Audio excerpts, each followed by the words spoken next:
And that's him playing those fills, too. Yeah, that's why I wrote cool guitar. Yeah.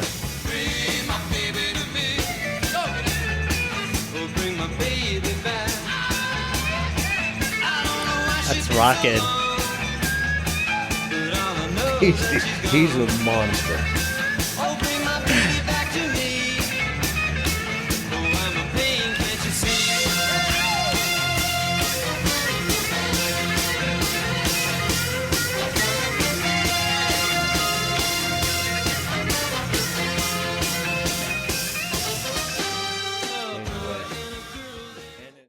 All right, welcome back to the In My Beach Boys Room podcast. I am Adam Schreiner, sitting here with Matthew Hartz, and this is the second to last episode of the podcast. Stay tuned for the next episode to see what we're going to do next, but we're going to get into Beach Boys Live in London and Stack of Tracks today. Probably in the other, we'll do Stack of Tracks first. We're going to scratch that, reverse it.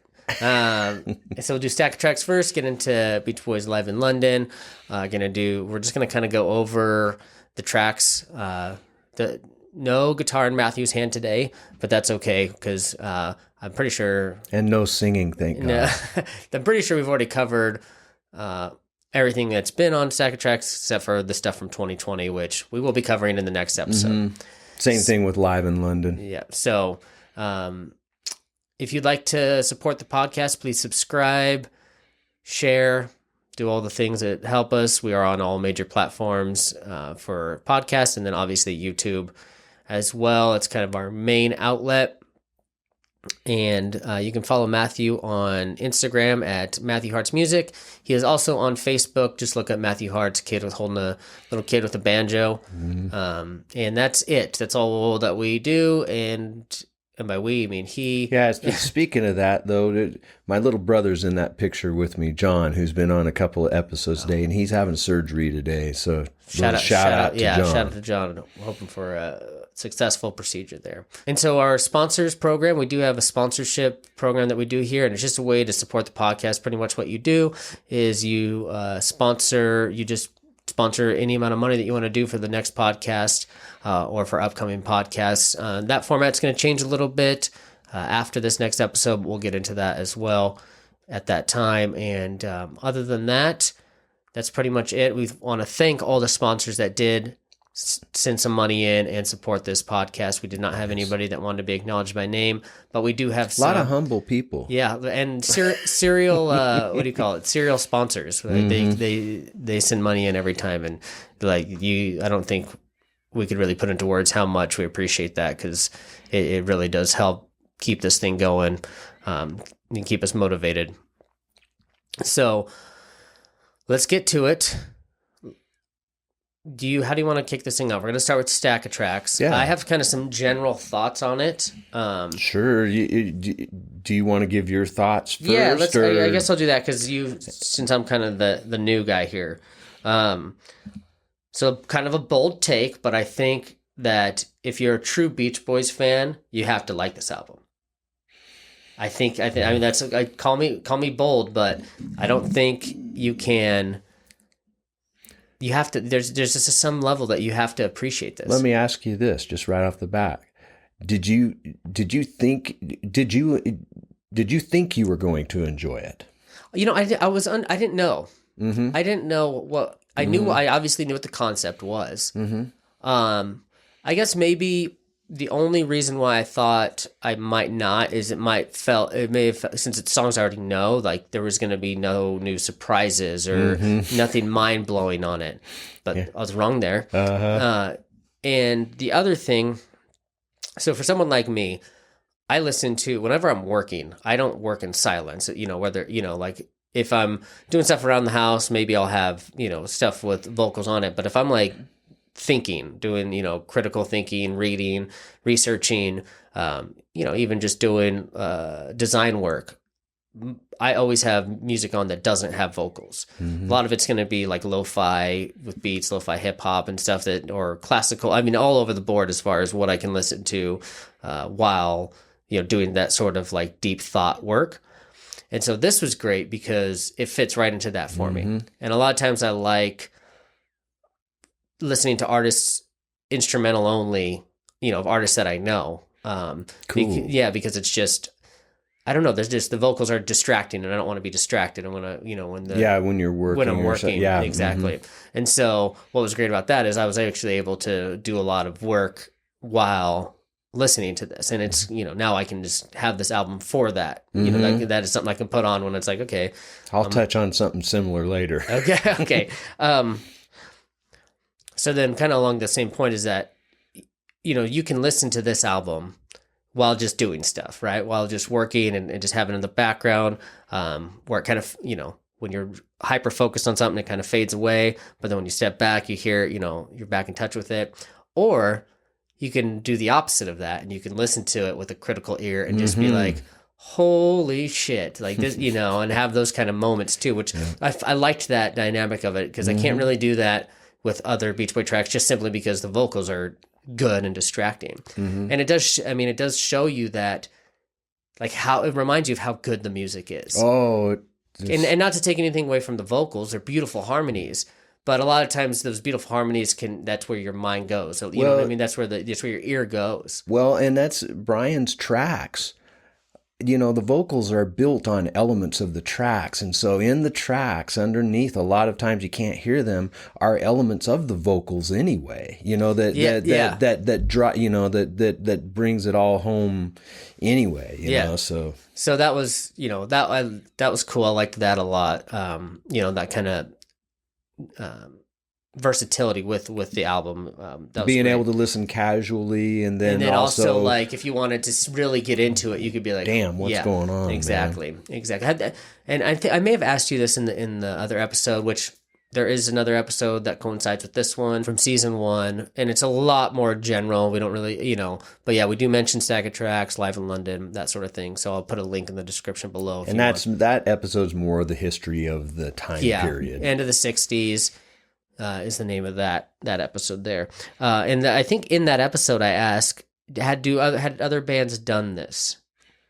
Released an instrumental? Do you know? No, and this we talk in that episode about, Party was the first unplugged album. Right, and I wrote that. I said first, just like Party. Karaoke album, pretty much. I don't know of any other acts. I'm sure that there have been some that had released something similar, maybe not, but this is definitely, it's a novel idea, and Brian was into it, so I think it's the first, Cool. Okay. So that's all I have. Before I get to talking about Stack of Tracks, I want to mention something to everybody. Is I've been reviewing some of the last episodes, specifically like the Pet Sounds and Smiley Smile and Wild Honey.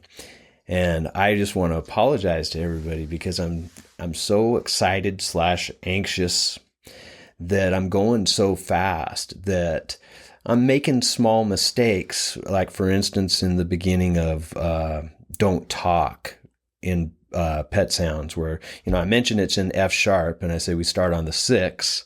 And so that's D minor 7. No, the 6 is D sharp minor 7. And there's a couple of those in a couple, 3 or 4 I've noticed where I'm like, in the Friends episode that I reviewed, there's a place where I say C sharp minor with a G in the bass. That would be a really odd chord. It's C sharp minor with G sharp in the bass.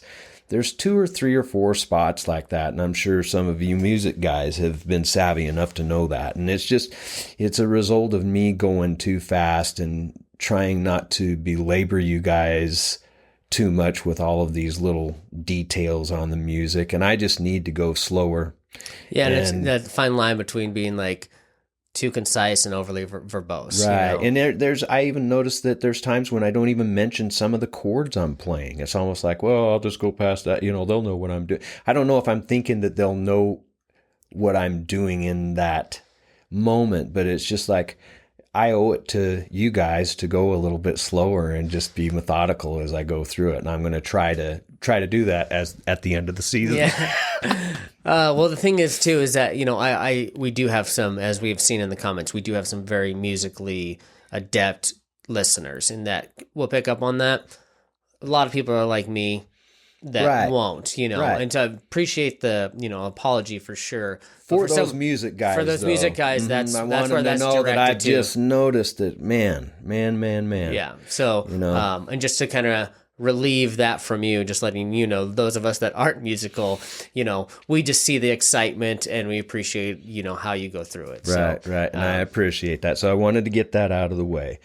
Okay, now back to Stack of Tracks. I wanted to say, some people are probably saying, why are you even doing Stack of Tracks? Why, as part of the, it's just the tracks of things you've already covered or a couple things we haven't.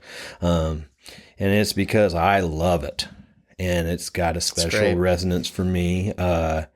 When I got it in college, I didn't hear it till it was on the twofers. So re-released in the early 90s with Party is what it was released with. They had a couple of these oddball things that they had to put together on a twofer. So you had Party from 65 and Stack of Tracks from 68.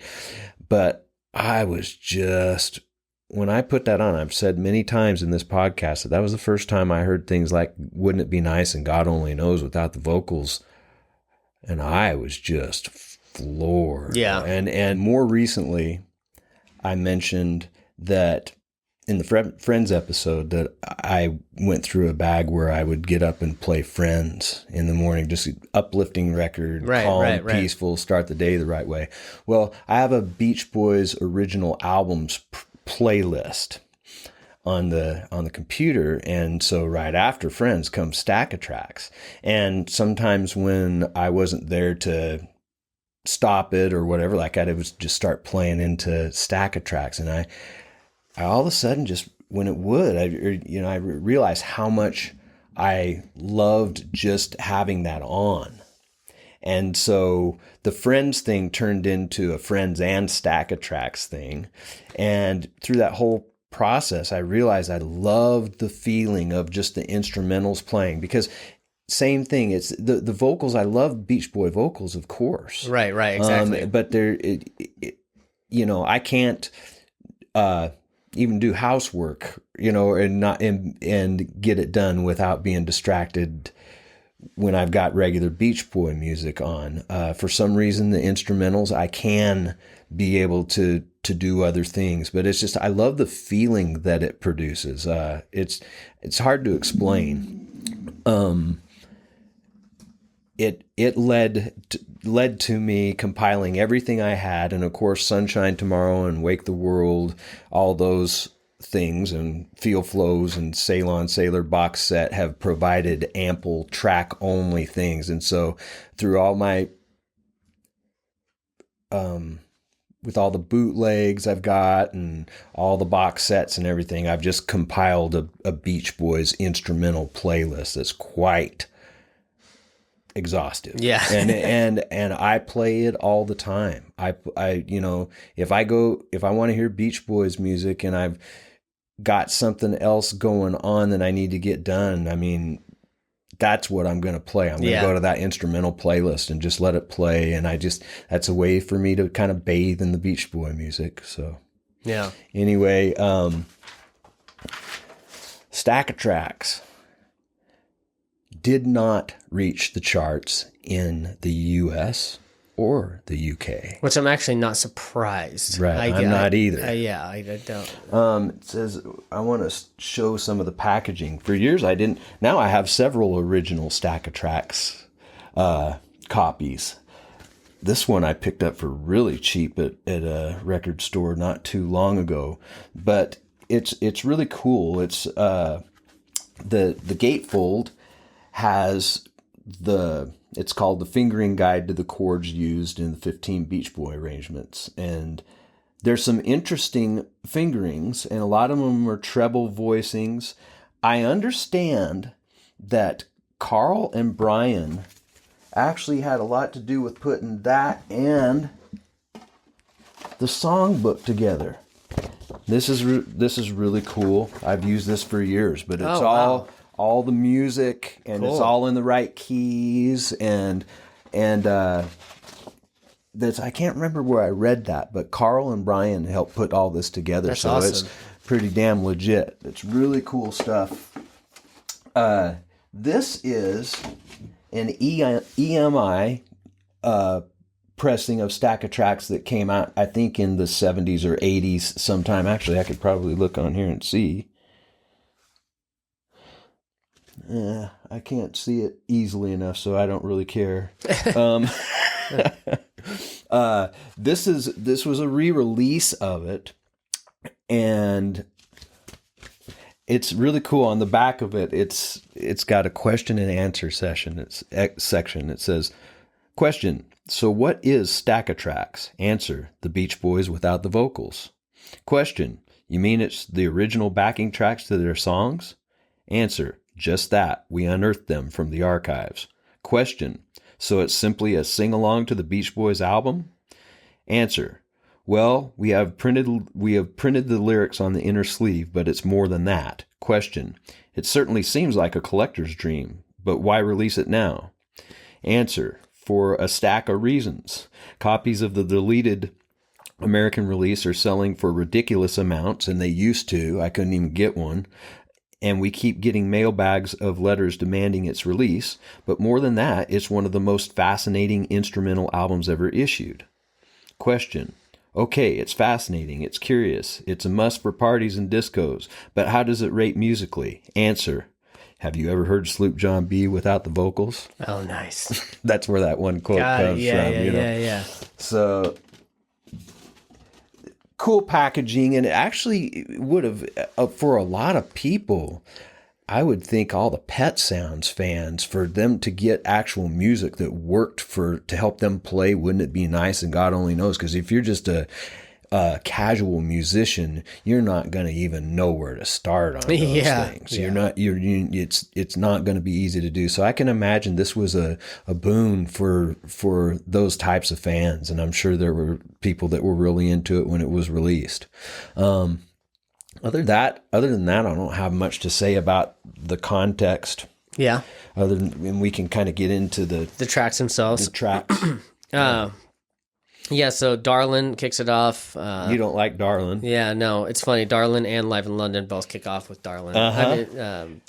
Stack of Tracks and Live in London both kick off with Darlin. So that's I didn't hate that. And the thing about Darlin is it is easy because the vocals drive that song a lot for me. Just the whole way through. For different reasons. This was cool to be able to listen to without. Yeah. So I really liked being able to, listen to, really dig into the instrumentals without the vocals. I guess I really didn't have anything like that I could say about it other than like I just enjoyed it, Well, it's, remember Wild Honey, and so we know that the cool thing about this track and some other tracks, the Beach Boys are primarily playing on it. Yeah. And Brian's on the piano. I love his piano playing is driving. Dennis, at least on the basic track, is the drummer. And on some of the outtakes, I think even on maybe it's Sunshine Tomorrow or one of those compilations, after they do a take, Dennis goes, Brian, one more. I know I can get it better or something, or I think it's on this one. That might be on Let the Wind Blow, but I'm pretty sure I think it's Darlin. Yeah. I love the shaker, percussion on here. And, I actually did a song that's will be on my new album if it ever comes out. And if folks want to hear this tune, it's called The Way I Feel, but we used the instrumental version of it on the first 2 or 3 episodes. Is it 2 or 3 or 4 episodes first, where we use that? Yeah, we didn't use any Beach Boys music to start when we first started the podcast. And so because you had been given, this track had been compared to a Darlin's. Well, it was just we just thought it was a good track. Yeah, that's one of my favorites that you off your album that you've done. The drummer that played on it in New York is a dear friend of mine, Nick Falk, and he used a shaker on that, and he told me after, I said, man, I love that feel. And he goes, that's a Darlin feel, man.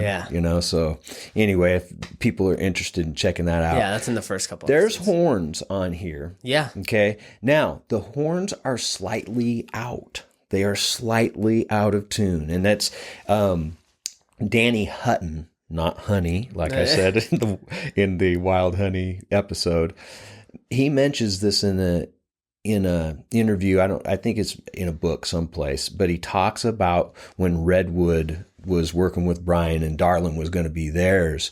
And he says, you listen to that track and those horns on there are slightly out of tune. He says it gives it this kind of really cool, casual, lazy vibe that goes along with the drive. And I get exactly what he's talking about. It's guys would do stuff like that on purpose too. I don't know how much of that was done on purpose. There's issues with having your wind instruments in tune with the other types of instruments because you can't really tune them as much as you can string instruments. You know what I mean? So anyway, that's the thing about Dar. I love that. I love the Stack of Tracks version, and I like that it kicks it off. It's cool.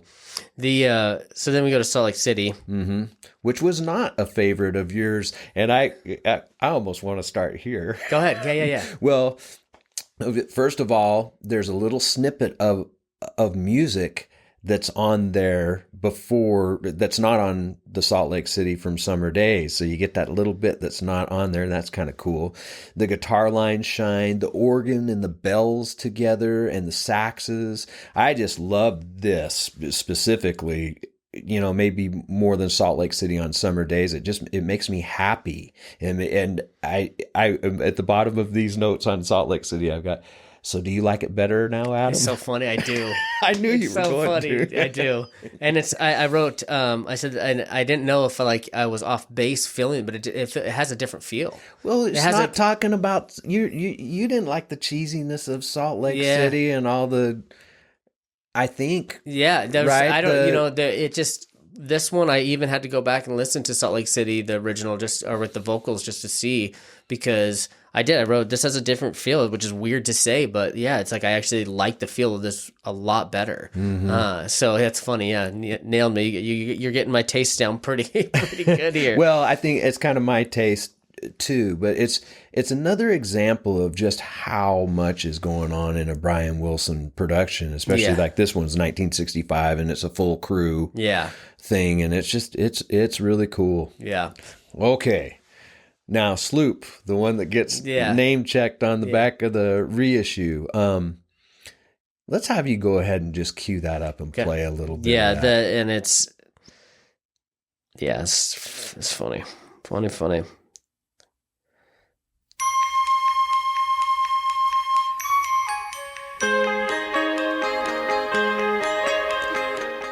Just being able to listen to the beauty of those guitars right there. And that bass, just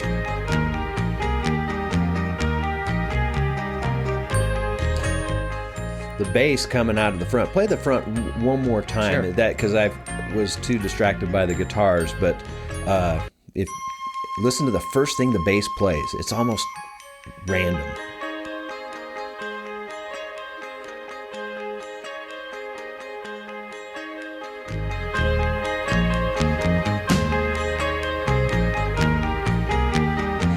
Really cool. Anyway, so random meaning like that's not like any sort well, of it's I'm trying to find how he got there, what that ties to, and where that came from. It's just it's an oddity. But it's really cool. I mean, it's always been used live versions. They always play it that way in concert and everything. It's when I got the twofers. The Pet Sounds tracks were especially thrilling. Now everything was thrilling, but the Pet Sounds track, I mean, because I was in college and I was just out of, just off the high school thing of actually hearing all of Pet Sounds and being in love with it and playing it every day. Still was in college playing it every day. And then to get this, it was, when we get to the other Pet Sounds tracks, we'll get more into it, but the other thing, Billy Strange, the famous guitar player that's playing on here, I love his work, and there's a second guitar going on there. There's a glockenspiel in it, which is a little mallet instrument that I don't know if you notice it's there when the vocals are there or not, but it's just emphasizing certain notes at certain times. Yeah, I asked if it was a xylophone with a question mark, but glockenspiel. Yeah, I think it's glockenspiel. The guitars are so pretty, and I never, until I heard Stack of Tracks, I knew what the main arpeggiated figure was, but I knew there was something else going on, and it wasn't until then that I was really able to go, that's what's going on there. I mean, so many aha moments for me on Stack of Tracks are just blowing my mind. You know? Yeah. Sloop for me, it's pretty. Like that's right away, and then there was just a part I don't know even know how to really how to say like how I felt on it, other than it without the lyrics. It just felt like I don't want to say a classical piece, but it just felt. I don't know how to describe. Like that's the best way it is. It feels more of like, because the guitars are so pretty, and you have this, the bass line, and the lyrics just change it so much to where I don't know how to describe it. No, I'm with you. There's also a section in the end where they go to a John Philip Sousa like feel, the kind of boom, boom, boom, boom, boom, boom, boom, boom, boom, boom, boom. It's kind of a march feel. It has kind of like, as far as like, I don't hearing know. something like that in it, but it's just really, it's a gorgeous track. Gorgeous, and I guess it's just more symphonic to me. I don't know. I don't know if that's taken that might be taken too far, but get it. I think with there all was that intricate guitar stuff going on and everything, you're right. The funny thing for me is, Al suggested this, and I think Brian's response at the time is going, I'm not much in the Kingston Trio or whatever. I think Brian actually did like the Kingston Trio, but when Al suggested recording the song again, because they had done it, and I don't know if Brian and Al had done it, but at least Al's group, and I've heard of some of Brian's high school groups doing Sloop John B. So I think they were really familiar with the song, but Al brought it as a suggestion, say, hey, let's record it, and I've got a couple other chord ideas that would make it more like a Beach Boy tune. And so, he kind of casually said that to Brian, or kind of left him with that. And he said, like, literally the next day, I mean, he had, like, maybe not the next day, but within a couple of days, he said, hey, come on down here. I want you to hear the track. And he said, I was blown. Yeah. I didn't know that was going to happen. Just, so that's kind of cool. Ran with it. In My Room. So In My Room, the song itself is I thought was pretty sparse as it is, and I mean it still is, but there were some subtle things I noticed. I couldn't identify what they are, but there were moments when I was listening and I'd be like, "Ooh, I don't remember hearing that," or "That's kind of cool." I don't, I missed that on the original. So that's pretty much it for In My Room for me. Well, they've got 3 tunes from the Surfer Girl album. The cool thing about the Surfer Girl album is that's when Al came back, but nobody really knew he was back. So he was playing some bass and singing on the record, but David's on the cover, and David's also on here. So we've got all 6 of the OG Beach Boys, and I finally know what OG means. Oh, nice. And Mike's sister, Maureen, playing the harp. Coming at right out of the gate. That's cool. And she not only plays those flourishes on the front end, but she's actually playing rhythm parts in the track too. Uh-huh. So that's super cool. And Hal Blaine is on here just augmenting percussion. Dennis is the drummer. It's the Beach Boys playing the track, right? But it opens with just Carl does the arpeggiated figure right out. Bum, bum, bum, bum, bum, bum, bum, bum, bum, bum, bum, bum, bum, bum, bum, bum. Let's play a little bit of that. Just the front.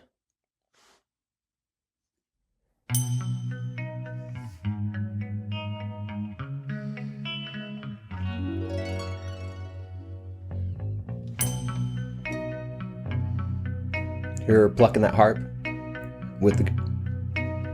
Oh, wow, yeah.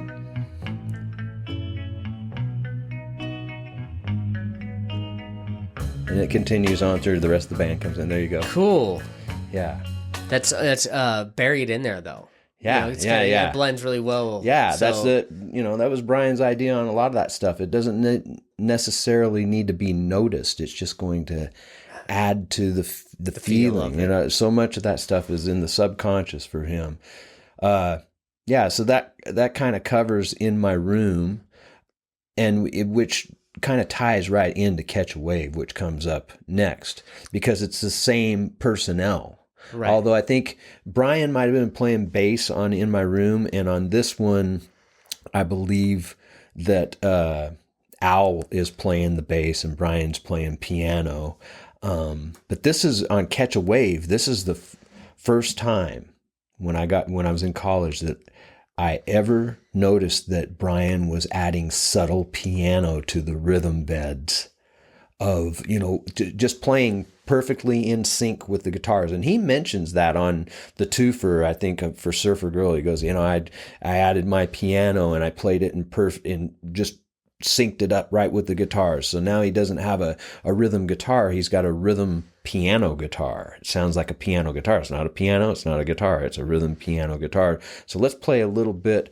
We might play more than just a little bit, because I want to hear Maureen. She's on this track too, and she has harp rolls and right at the end of all the verses. And, and I think that's supposed to be like a wave, I'd be curious. Actually, I'm curious to hear that. Yeah. But listen. Hear that piano? Oh, yeah. So that's a rhythm piano guitar.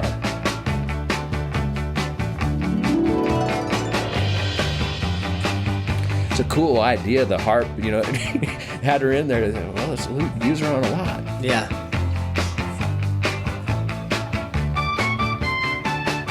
It's a driving track too. Such a good groove. And Dennis, listen to his snare hits.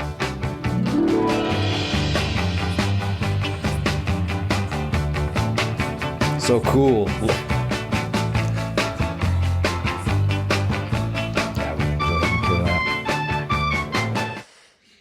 Really cool track. Yeah, that was had no idea that much was going on in Catch a Wave. Yeah, that's what I wrote that down. It says it's cool to hear because it seemed more sparse than it was, or is. Yeah. Love that. Yeah, Wild Honey's next. Same sort of deal where I'm just listening, and I already loved this song. I loved the way that it comes in. It transported me a little bit back to the Wild Honey album, These that have been on on the more recent albums are kind of doing the same thing to me since we've been going over them. And there was I think the thing that, and maybe this is not right, but I think there's some hand drums going on or something that I missed. I missed that in the original, so that was cool to see. That was one I could actually identify. I don't know what I missed, but I know I missed something. Where this, it's I'm pretty sure that's some hand drum stuff. That's cool. That's cool percussion going on. There's an acoustic guitar on the front end that I don't really notice that much on the album version of it. That's it's got some cool stuff going on, and it's cool that they used an acoustic guitar like that. Brian's playing the piano, and it's that funky piano on Darlin too. On this too, it's just that's a signature of some of these tracks is Brian's special piano during that period. The theremin, that's going on, right? We talked about that in the Wild Honey episode about how they'd use the theremin, starting with I Just Wasn't Made for These Times, and then up to Good Vibrations, and finally they're done with Wild Honey. I think on our Wild Honey episode, our buddy, I hope it's Lamont South, I believe is his name, and I think he mentioned, and I had never really thought of it that way, but it's dueling theremins on the very end of it, because they've got two that kind of one starts coming in when the other one's going out, and everything. And so I wanted to give Lamont a shout to thanks for heads up Yeah. me on the dueling theremins. Yeah. No, that Lamont provides quality comments to us. So always appreciate his interaction. But then we move on to Little Saint Nick. This is the end of side 1, I believe. Okay. And I mean, it is what it is for me. Like it's the Little Saint Nick, their Christmas hit. It's I don't know. I didn't really have anything that like stuck out too much on for me on this one. Brian's piano playing on it. He's doing his regular style, his regular shuffle style, but every once in a while he gets a da da da da da da da da da da da. You know, kind of his right hand gets a little bit more busy. Yeah. In those spots, and I love that. And then we talk about it in the Christmas episode, but it's Brian and Murray playing the mallet instruments, which is probably a celeste and a glockenspiel, where they're on the track and they answer each other on the single. I'm not sure if that's some of that stuff's on here or not. But did you notice? I always thought this was strange, and every copy of Stack of Tracks I've ever had is like this, that you can hear the vocals faintly. Yeah, and you can actually hear the vocals faintly on Catch a Wave. Oh yeah. Yep. You're right. Yeah, but I actually wrote that down. I wrote that down. I think on the very end they bring them up. They bring them up. Right. And I'm almost thinking, is that 'cause this is the end of side 1? This was kind of a neat way to end side 1. Yeah. And do you? Because I did write that down. Do you think it's because they couldn't completely remove them, or do you think they intentionally?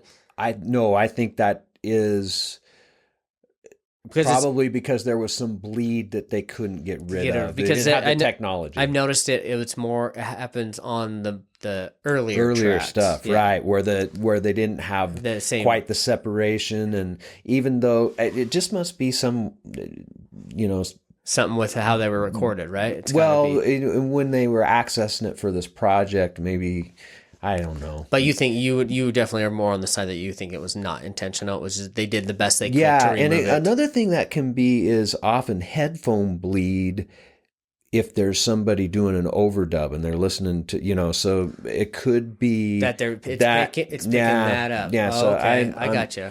Not sure, but anyway, that's the something to point out though. End of side 1. So then we get into Do It Again, which is from 2020. From 2020, but this Stack of Tracks came out in late 68. I'm trying to think of what month Stack of Tracks came out. So Stack of Tracks came out before 2020? Yes. Interesting. Oh yeah. It comes out late 68. What I'm looking at is the sequential order, yeah. Right. Okay, so then when this came out, people were hearing Do It Again for the first time. No, because Do It Again was released as a single in the summer of 68. Got it. And then it was included on 2020. And the B-side of Do It Again was Wake the World. And which when we get to Live in London, we'll talk about that. Yeah. Okay, so but you're saying that it went Friends, Do It Again single, then Stack of Tracks. Yes. Got it. Okay. That makes more sense. Got it. Okay. And it was released in July of 68, and this one went 20 for them in America. Remember, but it went number 1 in England. And so that's something to remember when we get to that Live in London concert too. Okay. I've got in here that we haven't gotten to it yet, but we're getting to it now. Yeah, because I didn't, I didn't recognize it at first, or maybe I didn't recognize it as something I probably have heard it before, but I just didn't, nothing I'd listened to closely. So some of the production elements that I love is the drum sound on the front, and we talk about that probably in the partner episode to this, I think. I remember. But Steve Desper, their engineer who now is working with them, he's their main guy from here till, the mid-70s or early 70s. He came up with a way to do that with tape delay units, I think is what he said. And then also I love the hand claps on Do It Again, kind of drives it. I like the little guitar bit. solo on here too. Yeah, That yeah. solo is pretty great. And the whole thing is just a great groove. Yeah. I mean, it's just that's the whole thing about it. It's just a groove. And they were opening on the 50th anniversary. They were opening the concerts with this. Yeah. But it's just I've always loved it anyway. So then, wouldn't it be nice? And which I've got star by I don't know why. Yeah. But it's just it like doesn't matter what format this song is in. It's still amazing. Like, what did you know? Did anything that stuck out to you without the vocals being on top? So here's the thing with this one is because we did that thing with pet sounds when I broke it down. When and you showed broke it down, with that, and then also the when you played each part where you did it with the stand up bass, so we have I have a lot of wouldn't it be nice information, and so there wasn't anything that was like. Granted, I didn't like press the headphones in and really try to dig in because I felt like I had a lot. It just comes on and you just can't. It's just amazing. It doesn't matter when or how. It just is always. It's always an amazing song. For me, this was the one that really slayed me when I got the stack of tracks in college, and I never noticed the accordions in the rhythm bed before that. Really, I knew there was a strange texture, but I didn't. There it's exposed. It's like, oh my God, Yeah, and the snare and the timpani, the bass line, of course, the intro and the bridge. I love the timbre and the texture of the accordion and sax line that goes into the bridge. But this is one I want to go ahead and start it for. I know a lot of people have heard this, but I'm sure there's a lot of our fans that have not heard Wouldn't It Be Nice Without the Vocals. Well, this would be good for me, so you can point some stuff out to me, as this is going on, just because it was, I didn't dig deep into it, play it over and over again, so this will be good for me. And remember, folks, this is the one that he's recycling the introduction back. Well, what he does is take the bridge and make part of that the intro, but that intro feels like it's in the key of A in the front, and then when you hear it in the middle section, which we're going to play enough of it to where we can hear that, then you hear the same notes played with a way different chord progression than you ever expected it to, and go, God, that actually works too.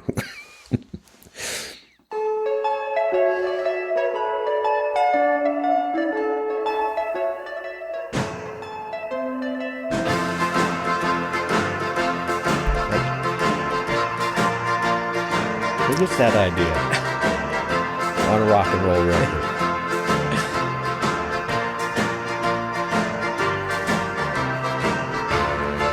Sax.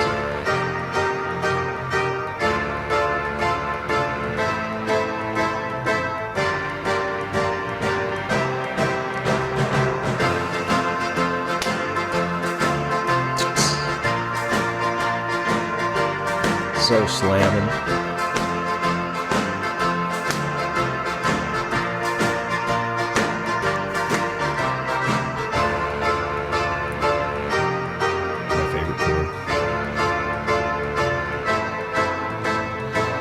Right here, the timbre of this going the bridge. Accordion and sax. There's the intro, but it's not in the key you thought it was.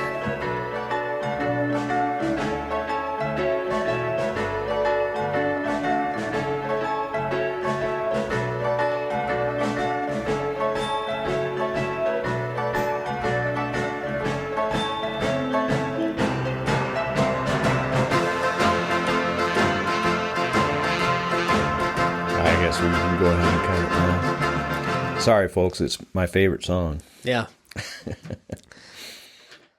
So then we go to another decent song, I guess. Yeah, I've got a couple stars by this one. Yeah. God Only Knows. So there was I don't know what it was, but there's a part of a movement in here that I hadn't noticed before that I thought was so freaking cool. I couldn't tell you. I listened to it, like, rewound it a couple of times, just like, oh, that was the one thing that stuck out. Are you to talking me. about the bum bum bum bum bum bum bum bum bum bum bum? It might be. I don't know. I'd have to bring it up. I don't know if I want to take that time to get into the end. Maybe after I'll show you what I'm talking about. They're just, as far as like, this was another one because we did the big group. I got to watch all the brilliant musicians break the song down and do the cover of it.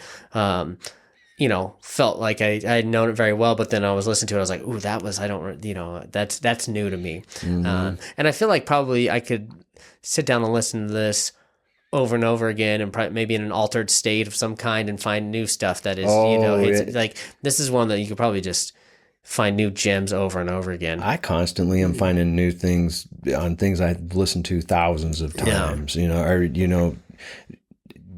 and that's not an exaggeration, but I'm not constantly learning new things, but I'm even getting revelations at this stage in my Beach Boy life. The accordion again on this, I've talked before about how it sounds like sand to me, and it still does, the way they use that zzz, on the front.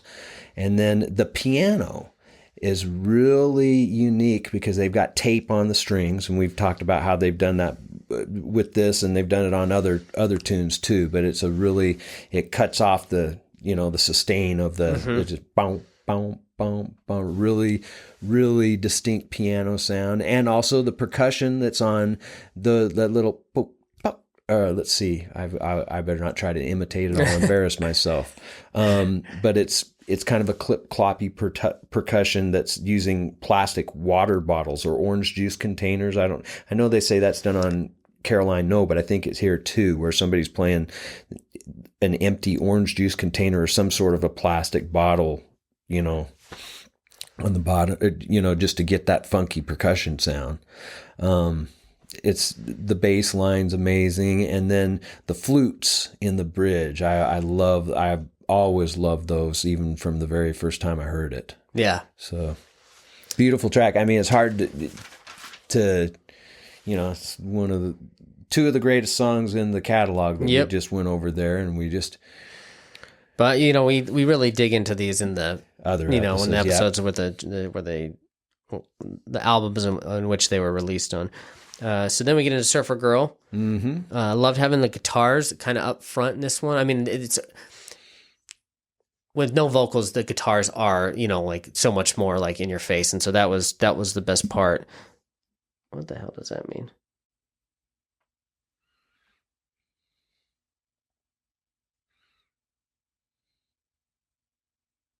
I have no idea what that means. Anyway, so that was kind of the biggest thing on this one. Same sort of feel to or vibe where it's like it feels more sparse, and then it's like I'm finding little things in this track that is you just miss with the vocals. And it still is a sparse track but you still miss part of it with the vocals going on.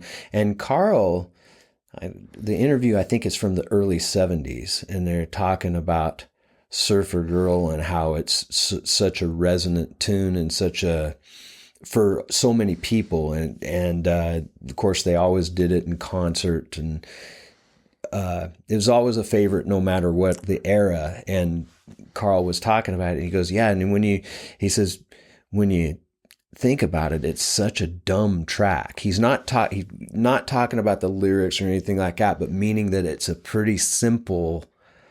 When they were really young, this is the Surfer Girl album, so 63, when he would have been 16 or 17 years old or whatever. But he's talking about it's just a really simple track, and the highlight of this is the vocals, but there's a lot going on in it. Again, this is the Beach Boys too on the tracking on this too.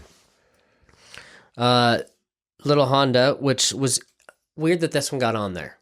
Yeah, I found it interesting, and maybe it's because I'm not a fan of the original. Mm-hmm. Still not a fan of this one. You know what I mean? This kind of just validated the fact that I just don't like this. This isn't just not my song because it just didn't save it for me. So do you know that? Remember we were talking about the fuzz guitar on this one, where I told you Brian maybe even they damaged a speaker. Yeah. So this on Stack of Tracks, you can really hear that out of the gate. Yeah. Maybe play just the first little bit of that, and then I might have you play to where it gets to the organ and the bass line, because I think the organ and the bass line in the chorus are super driving. Oh yeah. And then it kind of gets covered up, but it's still there. Yeah, you can hear it. I remember Carl said, that guitar sounds like shit. Yeah. He said, boy, I kind of had to eat my words because it sounded hot. Here we go.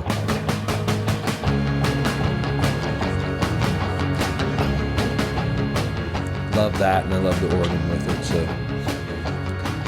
So I like it, but it's Little Honda's never been one of my favorites either. You know, if you had to pick this one or the original, this one, so I can hear all the driving stuff. Yeah. Here Today. Yeah, back to Pet Sounds. And I mean, damn, like this actually gave me chills again. This is just, there's just something about this song that I think I even say in the Pet Sounds episodes that's like one of my favorites. Mm-hmm. And yeah, there's just moments that just give me chills with it. And, you know, I'm having a hard time, and as you can see, as we've gone through and we're getting to the end of this album, this album was hard for me to really take notes on, because it was hard to describe I don't know how to say, like, what I'm hearing. Like, it's like, I know I'm hearing something different, right? Or you know, this is giving me a different feeling, but I don't know how to express that with other albums. I don't know, just been easier. I think you're feeling some of the musical aspects pretty obviously, feeling them. You know, it's an authentic feeling, and so you know there's a musical reason behind it, but you don't have the information to share that, and so that's why I'm here. Yeah, exactly, to like translate what I'm experiencing into words, because it's just like, I know, and it's kind of how I've always been with music. I don't know why something makes me feel the way it feels, or I don't know why something might sound off, but it's just like, that's off. Not necessarily in this case, but I've always had a hard time because I don't have that musical background or knowledge to be like, this is why. All I can say is this is. You got an amazing ear and a great sensibility, and this whole process has made me think, if you ever wanted to be a musician, I think it would be a pretty easy lift. I may be able to argue with you before I studied the Beach Boys, but now that I studied the Beach Boys, I feel like I have a leg up on musicianship just because of of how, you know, how musically talented they are. So well, and how musically intricate. Yeah. Everything is, and you've had to actually be along for the ride and see things like, and I think that all of that is for you has been, you know, a revelation of sorts, for sure. You know. Anyway, a little bit of a tangent there. Let's talk. What about Here Today for you? I love the production. I love I think the 6-string bass line. I love the saxes. I love the horns, the low horns, and the bah. Love it. It's a great tune, and it's even. This is what I'll listen to this more than I will the Pet Sounds version. I don't know if that's just because I play Stack of Tracks so much, but yeah. But I love it. Let's just move on. You're So Good to Me. So this was the only song I did not like. And it's because that beat is just so over and over and over. The same thing. It doesn't change.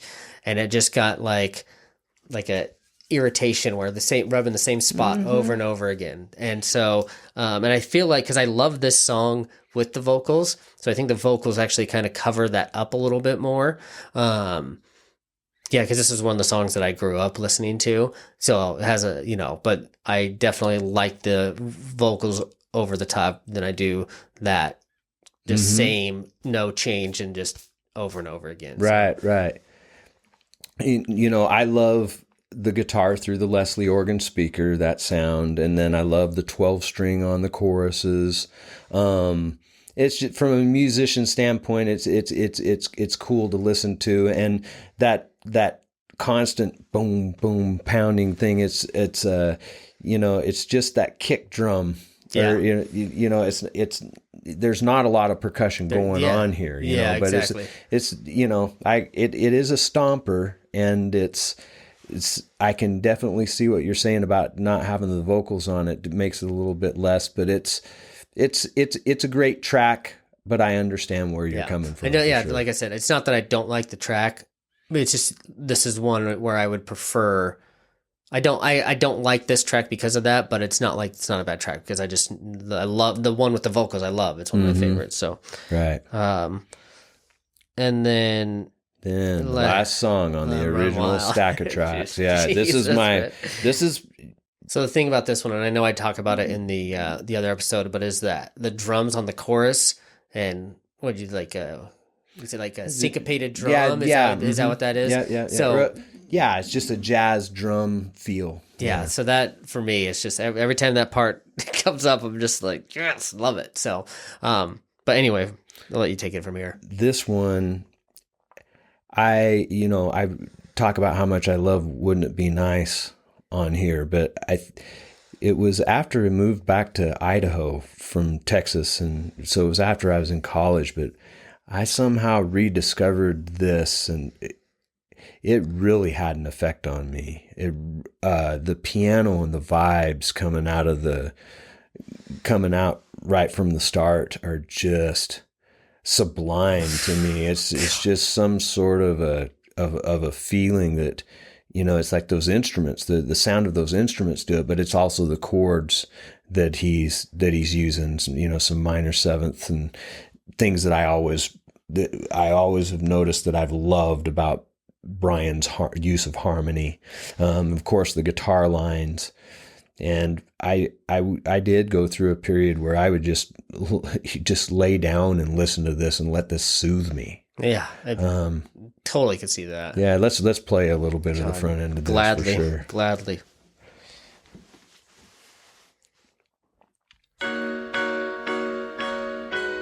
Ah.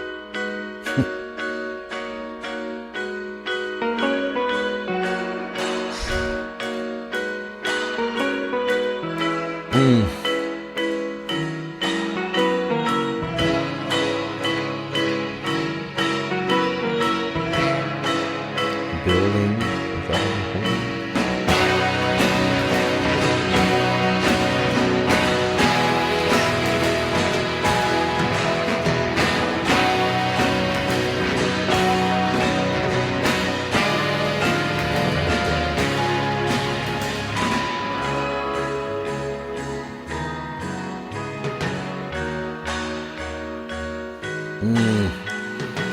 I love that. God, it's just that song. I mean, what a great way to end the Stack of Tracks album.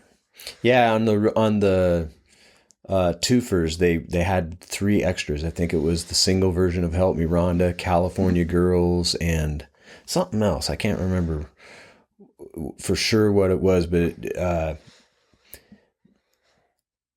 I like the original album the way it is, and I like it ending with "Let Him Run Wild." Yeah. So it is a great album for me. It's my most played Beach Boys album. The Stack of Tracks. Yeah. That's so cool. I really have to think that it is. It's, I know that will sound silly to some folks, but it's the one, I just reach for it a lot, because it's, you don't have to, I think it's because it just uplifts you and lets you go about your business while still being there. And I think that kind of goes to what I was saying in the sense of the versatility of it. You can listen to it if you really want to chill out and get deep into the music, or you can just play it while you're doing stuff. It works. It can be done both ways. And for a Beach Boy enthusiast like yourself, that makes sense to be able to have something that, is versatile in that sense. Well, That's the end of Stack of Tracks, Stack of and we Tracks. already covered the stuff on the beginning, and so let's get right into Live in London. Let's go and shift here a little bit. So, you had me watch also Live in Paris. I just want to mention that as if when we're talking about it, because I mostly listen to Live in London, but I did watch some of that. Yeah, I think it's just the Beach Boys in Paris. Yeah, not Live in Paris, but yes, but 1969. It was, and I'm glad you had me do it to see where they're at this time.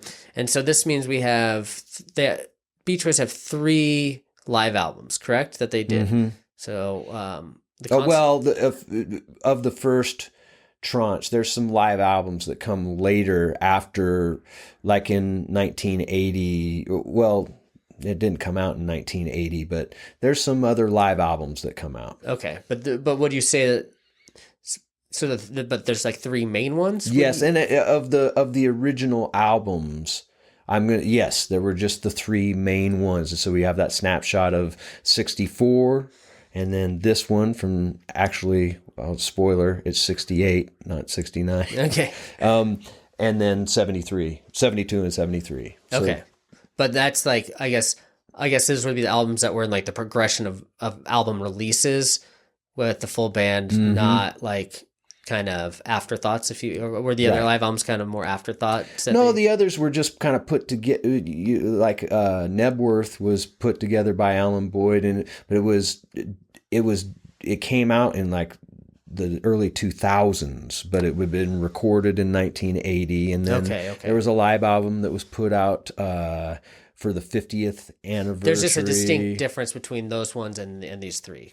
Yes, I would. These are the 3 to cover, and to it gives you 3 different snapshots. And that's of what's the Beach so great Boys about live show for someone like me that never, like even the Beach Boys now that are playing live, it's not even close to what these were back then. So having these little time capsules, is so cool to see. Someone who loves live music and a huge fan. It's like, okay, I get to see how this was done live, and the quality is so good on them. Like the quality on this is great. The vocals sound great. Well, you all know what's weird is I always heard it was taken from a radio broadcast. So I should probably get into a little bit context here because it was. I thought it was from a couple of different shows. More of the research I've done lately is one show on December 1st, 1968 at the London Palladium. Is that how they say that? I think that's how it is. But anyway, they did this show, and then EMI, who is the sister company of Capitol in England, put this out, I think, without the Beach Boys. I had heard it was without them consulting on it, and they just took it from this radio broadcast. And I'm going, dang, that's a good album for just being a radio broadcast. And if it is, I kind of wonder, we talked about the 64 album having quite a bit of sweetening and overdubs, and the In Concert album has a little bit. Not as much as the 64 albums, quite highly doctored. Yeah. But this one, I wonder about if there's very much done, and if not, wow, at the quality, how well they're singing live and just everything. It was released by EMI in 1970. Okay. And it was called Live in London, and this was the CD cover is what the original cover was for the EMI release. So this is what the cover looked like when it came out in 1970. Got it. Okay. So what happened for the US release is after the success of Endless Summer and Spirit of America, Capitol was doing a whole bunch of stuff to capitalize on that. And so they had this and had never released it in America. They released it in 1976 and called it Beach Boys 69, which is from a concert in 1968. So I've just got a big question. I don't know how all that happened, but that's release. That's what that is. Okay. The US release is right here, but it's the same damn thing, right? And then this is the one I got when I was a kid that we just found in a Kmart someplace, but it's I think it's it's the Dutch release of it. We always love that album cover, but it's the same exact album. album. But this is the Dutch release of it, and So I don't know when it came out. So that's when that's why the cover's different. Yes, and so yeah. All these different covers are for the same album. That's kind of I like the it's kind of. But the one that you would have picked up and bought in 1970 is this one right here, and then that's the 70. So I don't know when that one came out, but that's my favorite cover. Yeah, that's a cool one. That's cool. Yeah, and you mentioned that it was good for you to be able to connect a visual to the thing, and that's why I had you watch it, because that Paris footage is relatively new, and I got to see it for the first time just several years ago, and I was like, oh my gosh, and there's so many things that I noticed from it, and it's just a cool document. What I liked actually a lot on it, on the Paris one, and just not on Live in London, but I do want to mention, just because I did rewind and watch again, is that I can hear music on that. When Carl comes out and just does it's just like, well, that's coming on 2020. That's why I said that's one of the reasons I know you're gonna like 2020. Yeah, and so like I said, I know I've heard that song, but I never really listened to it that much. But yeah, when I was not being that familiar with it, and then seeing him come out and just belt this beautiful lyrics and this cool music. Yeah. The reason that's not on Live in London is because I don't know if Carl had done it yet. Live in London was from a concert in 1968, and I Can Hear Music was on 2020 and 69. So I'm guessing they recorded I Can Hear Music, 69, maybe late 68, who knows? Yeah, that's why it's on. That's why I Can Hear Music is on that Paris concert, because that's from 1969. Right, and the Live in London concert was recorded in 68, late 68. And I think 2020 had come out by the time that the Paris concert was. Got it. Okay. Got it. Never mind. And now we're skipping over. I'm confused. Okay, so the 2020 comes out when? 1969. And this came out in 1970? Yes. But it was recorded in 1968. There it is. That's what was confusing me. Okay, there it is. Found it. All right, cool. Sorry, folks. Just, hey, I'm trying to absorb all this, drinking from the fire hose. The other thing I want to say about it is the other musicians. So we have Daryl Dragon, who we talked about the last couple episodes. He's playing piano and organ on here, but there's one song he plays bass on, and then Ed Carter is on here. So we finally get Ed, and we've talked about a couple other musicians, including Daryl, that have been in the band, but Ed came in 68, and he's on this concert, obviously, but he was with them for many years after that, and kind of the anchor of the touring band, and he's just a great guitar and bass player, amazing. But he's playing bass primarily on this, but he's also playing some guitar, and we'll get to that. And on that Paris thing that I had you watch, he and Daryl are open the thing with the horn section, and I thought, who's that curly headed guy with the Telecaster on there, with the sunglasses on playing it. And then when I first saw the Paris footage, right, I go, that's Ed Carter. And then I got to look at it. Oh, that's Daryl on the organ, and they're playing with the horn players. They played the very first, and they were doing jazz stuff. And then the openers come on, and then the Beach Boys come on again, and then Daryl and Ed are with the Beach Boys when they come on. So anyway, this is Ed Carter's here, and then Mike Kowalski, who is the drummer that he was with them. He started with them at this point, basically because they needed another drummer so Dennis could goof off more. Yeah. And also, that's hilarious. They needed somebody to kind of beef up the percussion, but Mike he was with them when I went and ran sound for them in the early 2000s at the pavilion. So he was with them for so long. I mean, he might hold the record for tenure. But crazy. what I've got underneath this is a trio of titans. Yeah. Is what these three guys are. The extra musicians besides the Beach Boys on here. So it's a pretty special group. Yeah. And besides that, we've got the horns and there might even be some strings on here too. There's a sound at the end of Bluebird's Over the Mountains that I kind of think sounds like some strings doing a little swoop to make it like the record. But anyway, should we get into the tunes? Yeah, let's do it. Real quick, actually, one last thing. And it just caught me. Any significance to in that Paris stuff where they mentioned Murray being in the audience? I don't. I saw that too, and I don't doubt it at all. Okay. Yeah. No, I don't know why they would say it otherwise, but I just didn't know if there was, what's going on with Murray at this time and then. Well, remember, this is at the time when Murray sold the catalog. So that's what I was wondering. So this is that's currently going on.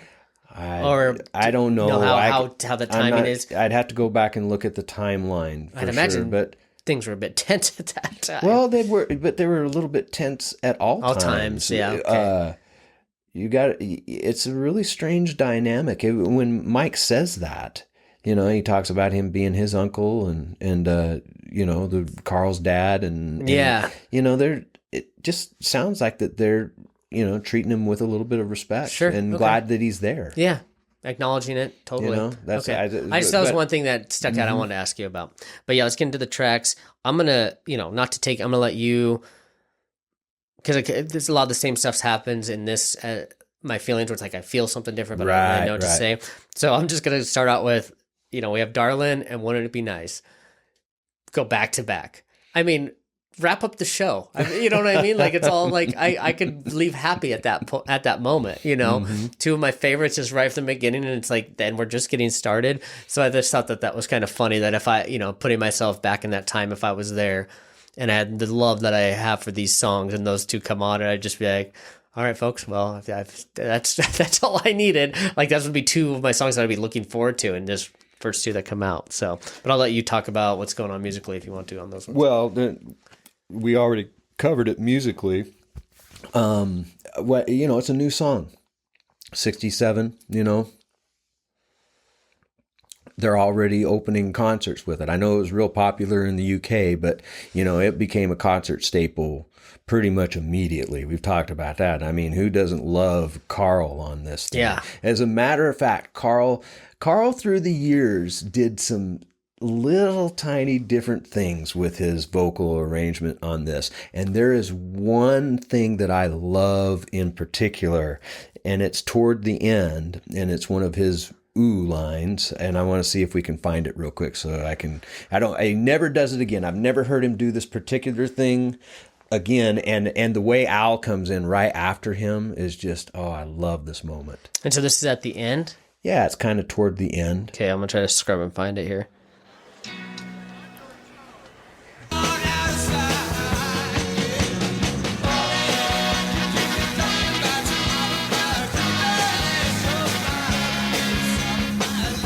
Maybe coming up here.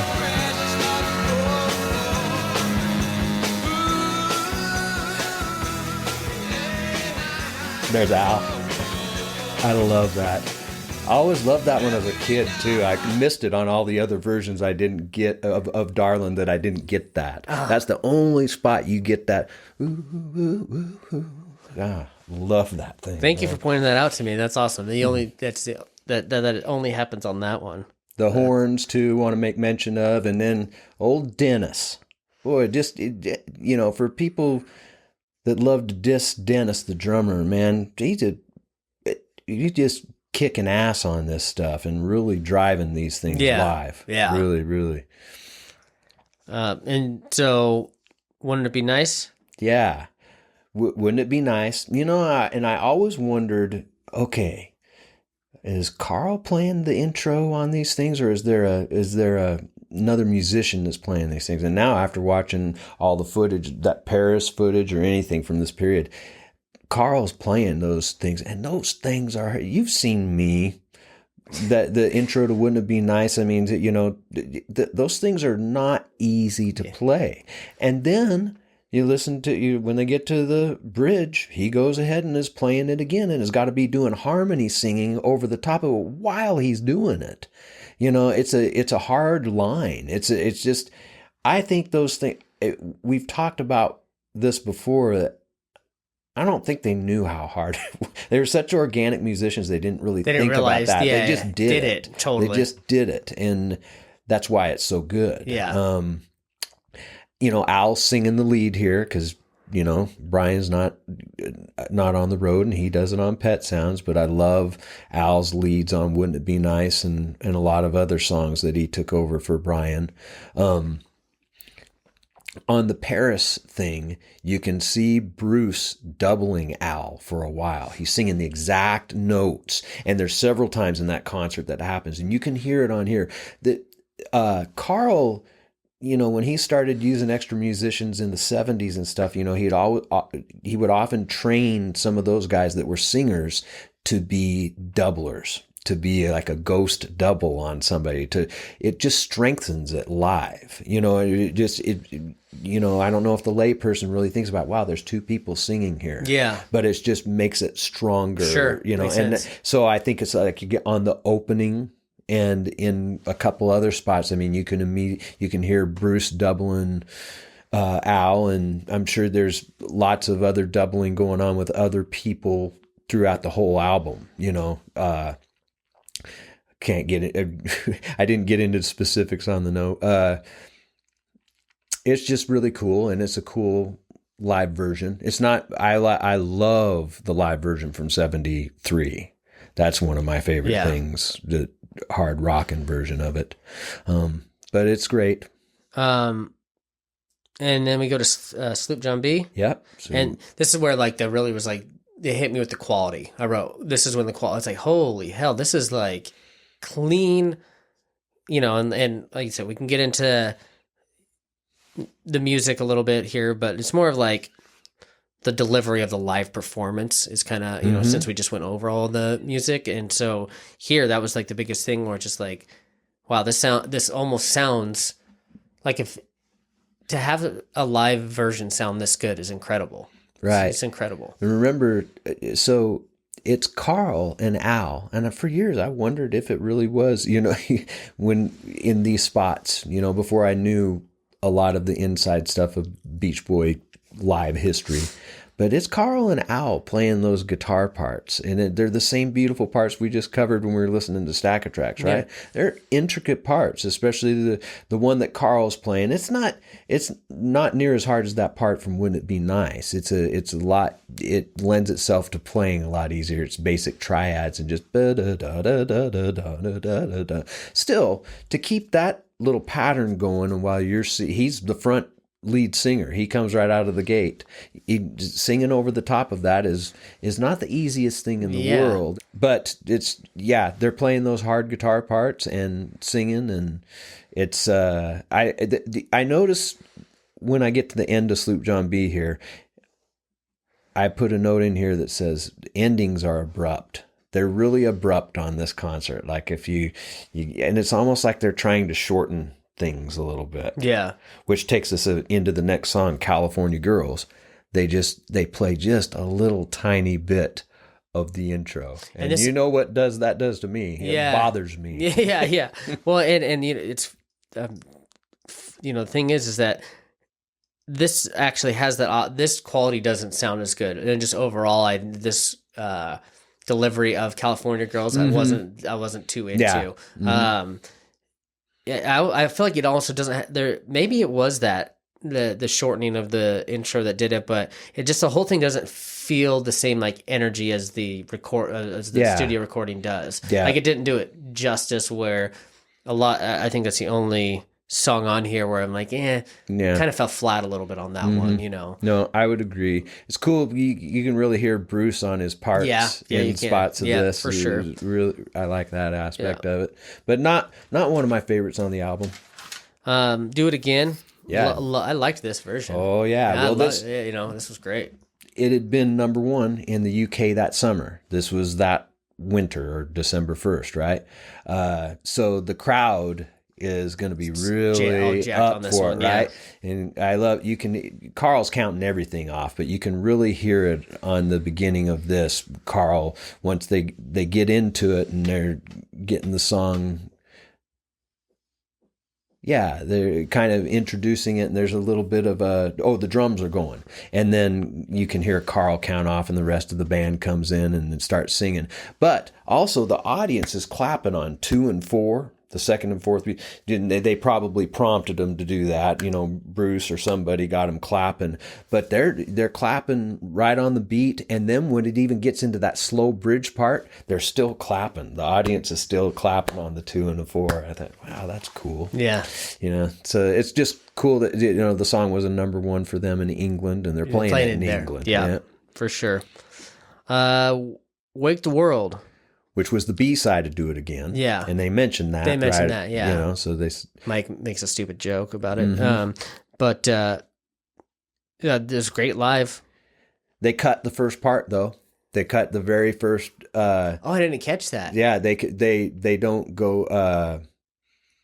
They don't play the first part where it goes from the dusk dawn section into night, and then comes back. They just do the dusk dawn section. It goes right into the day. I did not catch that. So, and there's a weird little piccolo or some instrument like that in the middle that is kind of goofy. And then I love there's horns with mutes on the end of this. Okay, I like that. Aren't You Glad? This one's not as clean, but I like that. Mm-hmm. In this case, I kind of like that it's not as clean. It's kind of. Are you talking about not as clean as the studio version of Aren't You Glad, or you mean other stuff on this record? Gotcha. Yeah. Okay.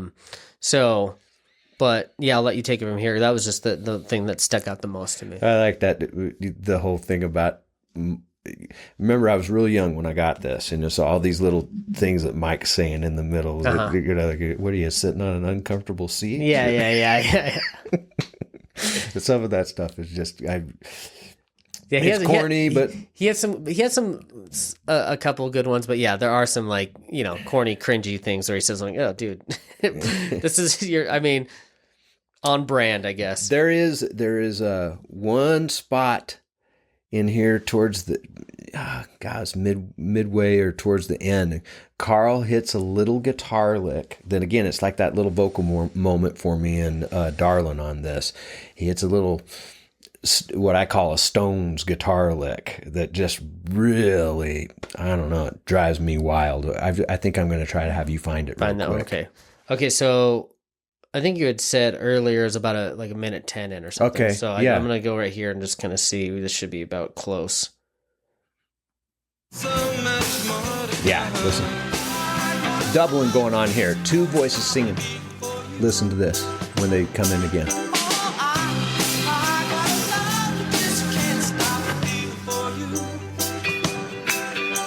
That's the lick I was talking about. Just drives me insane. Sorry, folks, I'm weird. Yeah. That's the end of side 1. End of side 1. Okay. And then Bluebirds Over the Mountain. Yes. So I had not heard before. Yes. Right. Cool guitar. I like the song. I took a little more time with it to digest a little bit, but I don't want to get too into it. I feel like we'll do that in 2020, but. So it's a cover. Oh, okay. That, it's a guy named Ursel Hickey wrote this song, and I think Richie Valens covered it. But Bruce produced it, and it was in late '68 that I think maybe he even started working on it in '67. But it was something that he was working on and really into, and Carl helped him. It ends up the studio version that they had. The single came out in '68, but it came out on 2020. So we'll get to that when we get to it. But so it had been. Oh yeah, the single was released in the end of November, and this concert is December 1. And so it's like a real fresh single. Got it. The very coolest thing about this, though, is Ed Carter hands his bass to not Bruce, but Daryl Dragon. Daryl Dragon's playing this awesome bass. No kidding. Yes, and he's done some other bass work for the Beach Boys, but Ed is playing that screaming lead guitar part in the solo, and it says that's cool guitar. Yeah, you want to hear a little bit, or maybe run it up to the middle of that. Let's hear a little bit of Easy Ed Carter. You want me to start from the beginning, or you want me to run it up? Nah, I'd run it up to the middle where we get.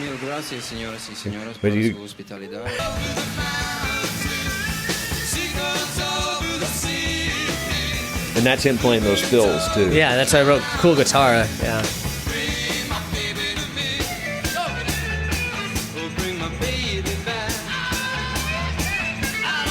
That's rocking.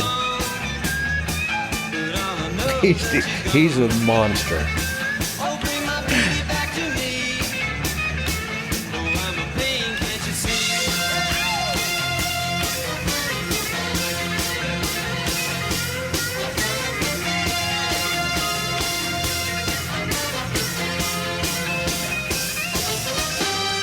Anyway, and on the record, it's awesome. The record's a little bit, the solo's a little bit different. And he's playing on the record. Mm-hmm.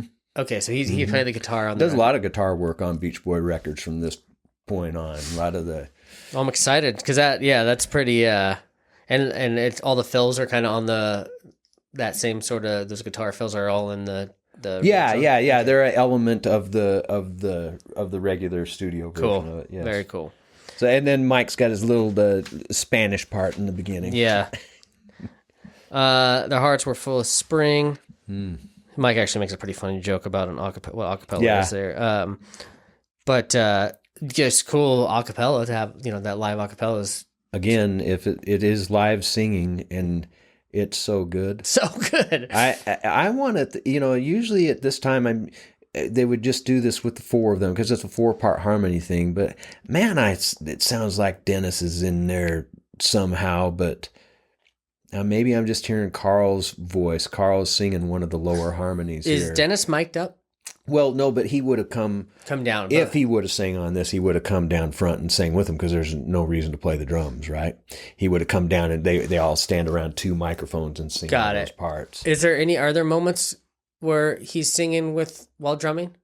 I think there are a few at this point. I know that if you look at the Paris thing, he's mic'd. He has a mic that he can use. Okay. But at this point, he's not singing a lot when he's drumming. Okay. Do you want to just move on from there? Yeah. Good. Okay. Good vibrations. Is this tempo sped up? Possibly. Okay. It felt like, I didn't know if that was, sometimes when I hear live things, it seems like it's more sped up, but it's actually just like, I don't know, my brain just thinks sometimes they do it just to make it more of an upbeat thing. Energy type thing. Yeah. I can't just, God, with this song, hearing this song live, people just must have lost their minds. I can only imagine, just because well, it's still pretty new too. Yeah, still only a couple of years old, and I like Mike's.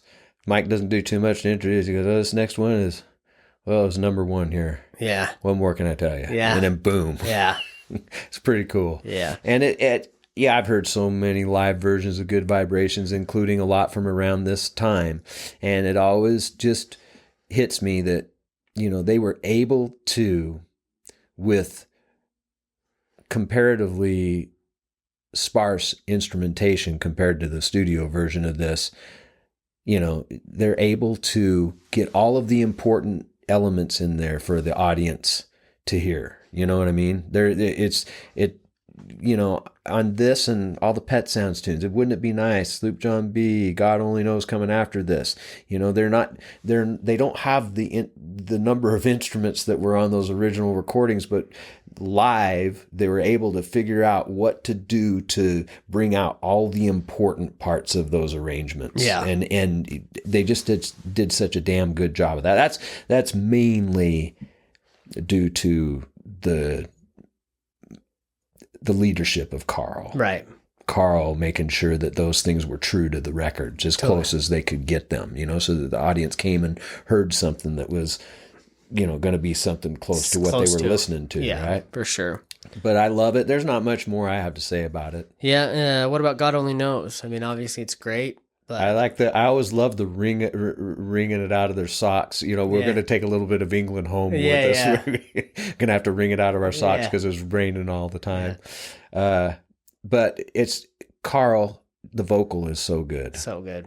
Yeah. It's just really, really good. It's a pretty straight ahead performance of it, like they always did. I mean, this is how they always perform God Only Knows. Yeah. And this is now the fancy part from the Pet Sounds version.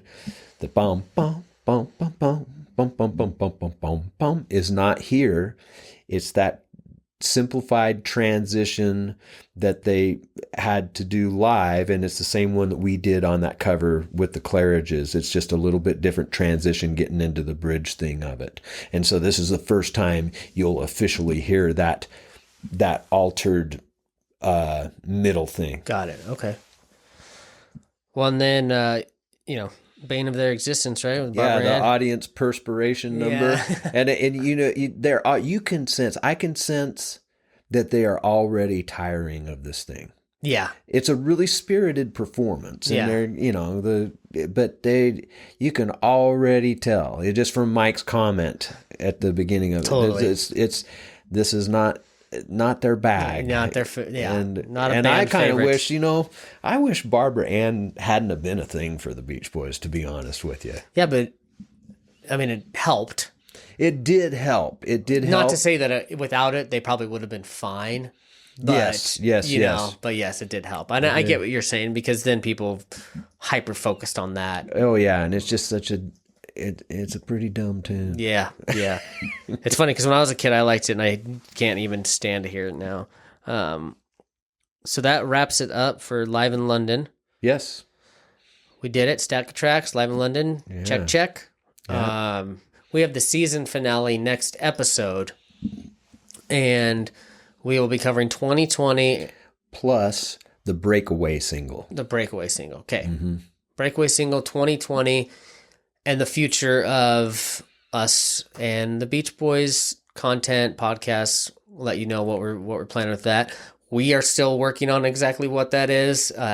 We've gone back and forth. I've had a couple discussions about it, and we will have a final decision on what direction we want to go. Yeah, we got some cool ideas. Yeah. So stay tuned for that, and we will see you in the next episode. Thank you so much for listening, as always.